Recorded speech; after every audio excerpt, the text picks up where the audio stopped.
इतने में भी रह रहा उसका पट्टा दिलाने का काम करेंगे। आरक्षण बचाओ, संविधान बचाओ यही कहता है कि जब तक हम अपने समाज के लोगों को पहले रहने की व्यवस्था नहीं बनाएंगे, खाने की पीने की व्यवस्था नहीं बनाएंगे, इनको रोजगार नहीं देंगे, तब तक हमारे समाज के लोगों की दुर्भला नहीं होगा। उसके लिए भी हम सबको एक साथ बैठ के एक साथ मंथन करना पड़ेगा, एक साथ विचार करना पड़ेगा। जब बड़ा समुद्र हम लोग तैयार करेंगे तब हमारे बच्चे ये पढ़ने लिखने में सक्षम होंगे। नहीं तो हमारे बच्चे ये अपने माता पिता को जैसे देखते हैं, जिस हालत में देखते हैं, अगर हमारा पिताजी ताश खेलता है, गुटखा खाता है, शराब खाता है, शराब पीता है, तो वही देख के करते नहीं करते। हमने इसीलिए पहले बता देते हैं, देखा जैसा घर दुआर रखा वैसा फरिका। जिस तरह आप करोगे आपके बच्चे आपको वही नकल करेंगे कि नहीं करेंगे। जिस तरह हमारे समाज की महिलाओं को, किसी समाज को, किसी धर्म को ठेस पहुंचाने की बात नहीं है, क्योंकि जब समाज को ताकतवर बनाते हैं तो जो मानसिक गुलामी होती है, जो मानसिक गुलामी होती है उसको हम सोचते हैं कि जड़ से निकालने का काम करें।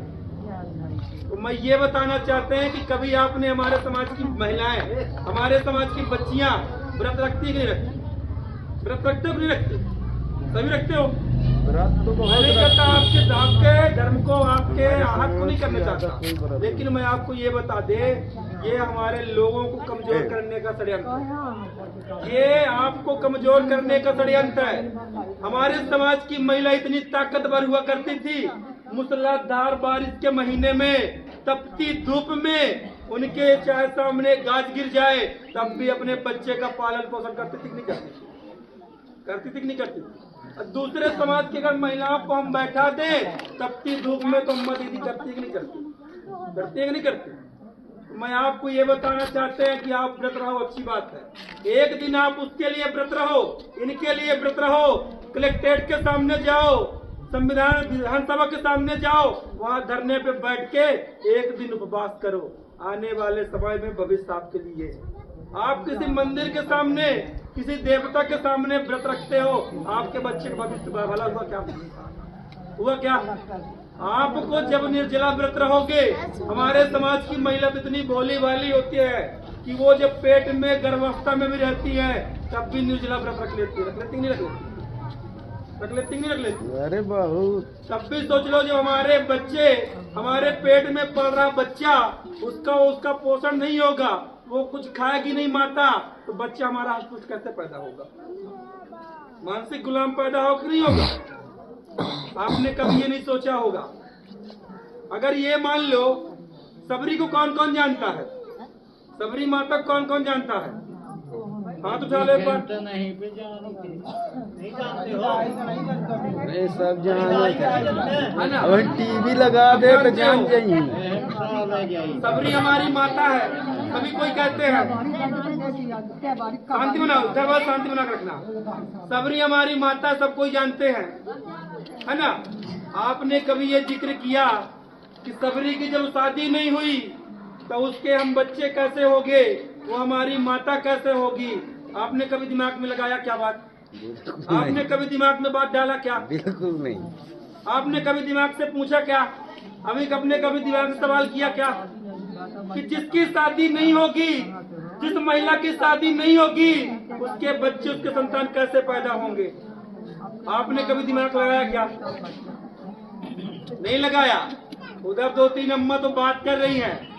शांत रहो भाई। यही नहीं पता, सबरी हमारे समाज की हमारी माता नहीं है, हमारे समाज की देवी है। हम उसको देवी बोल सकते हैं, लेकिन उसको माता नहीं बोल सकते। जिसकी शादी न हो, जिसके संतान न हो, उसको हम माता बोल सकते क्या? बोल सकते क्या? लेकिन हम उसको अपने समाज की देवी बोल सकते हैं। इसलिए जो आपको लोग बता देते हैं, आप उनकी बात मान लेते हैं। सही बात है कि नहीं है? आपने शंकर भगवान को देखा होगा, सबको जानते होंगे, जानते हैं, बोल भी देते हैं शंकर भगवान आदिवासी समाज का है। बोलते नहीं बोलते? मैं आपको ये बताना चाहता हूँ, चंद बिंदुओं से ये बताना चाहता हूँ कि भारत में 95% घरों में सभी समुदाय के लोग शंकर भगवान को पूजते हैं। पूछते हैं कि नहीं पूछते? आपसे मेरा तर्क है, सवाल है, आप अपने दिमाग में जोर रखिएगा, अभी चाहे न रखिएगा, लेकिन घर में जाने के बाद, सोने के बाद विचार करिएगा कि जब शंकर भगवान आदिवासी समाज का था, आज पूरे ब्राह्मण हो, ठाकुर हो, बनिया हो, वैश्य हो, शूद्र हो, आदिवासी समाज के किसी भी लोग हो, जब शंकर भगवान की पूजा करते हैं, आदिवासी समाज का होने यानी कि हमारे बाप दादा, हमारे पूर्वज हुए, बात तो ऐसे ही हुई। शंकर भगवान जो हमारे बाप दादा, हमारे पूर्वज हुए, पूरा समुदाय उनको पूजा पूजा पूजा करता है, पूछता है। तो आपने कभी दिमाग नहीं लगाया होगा कि हमारे बाप को बैठा के लोग पूजा करते हैं और उसी के संतान को लोग छूत मानते हैं। आपने कभी यहाँ दिमाग लगाया क्या कि आपके बाप को बैठा के दुनिया पूजती हो और आपको ही लोग छूत मानते हो?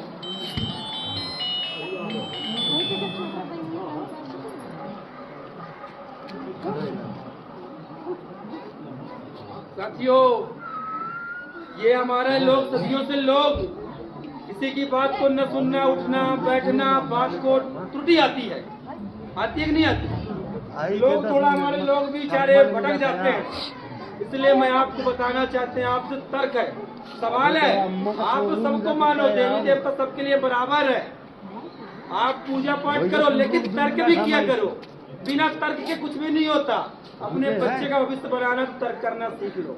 हम आपसे ये बताना चाहते हैं, आकाश में बैठा हमारा बाप दादा ऊपर बैठा है, जिस लोग हमारे समाज के लोगों को छूत मानते हैं, उसके घर में अगर वो पूजा करता है, उससे आप दुआ करना, आप उससे मन्नत मांगना, हे शंकर भगवान, आदिवासी समाज के देवता, हमको आपको बैठा के आपकी पूजा करते हैं और आपके बच्चों को ये लोग छूत मानते हैं, उनके सपन में आओ और उनको बोल दो कि हमारे बच्चों को आप छूत ना मानो। ऐसा हो सकता है? ऐसा नहीं हो, बल्कि ऐसा मैं आपको ये बताना चाहता हूँ सीधी बात कि दादा की कोई पूजा करे, दादा की कोई पूजा करे और उनके बच्चे कोई छूत माने, दादा को अच्छा लगे क्या? अच्छा क्या? नहीं नहीं भाई, अच्छा है क्या? नहीं बोलो। जब अच्छा नहीं लगेगा तो इस बात को भी सोचना चाहिए कि हमारी लोग पूजा करते हैं, हमारे बच्चों को छूत कैसे मानते हैं, हमारे बच्चों से घृणा कैसे करते हैं, हमारे बच्चों के साथ शोषण कैसे करते हैं, हमारे बच्चों को रात दिन कैसे लोग सताते हैं। तर्क तो ये होता कि नहीं होता? होता है, होता है। आप कभी तर्क नहीं कर पाओगे, क्योंकि जो समाज सदियों से बोलना नहीं सीखा, सदियों से लोग बैठना नहीं सीखे, इसलिए हमारे समाज की हालत, दुर्दशा और भी बदतर होगी।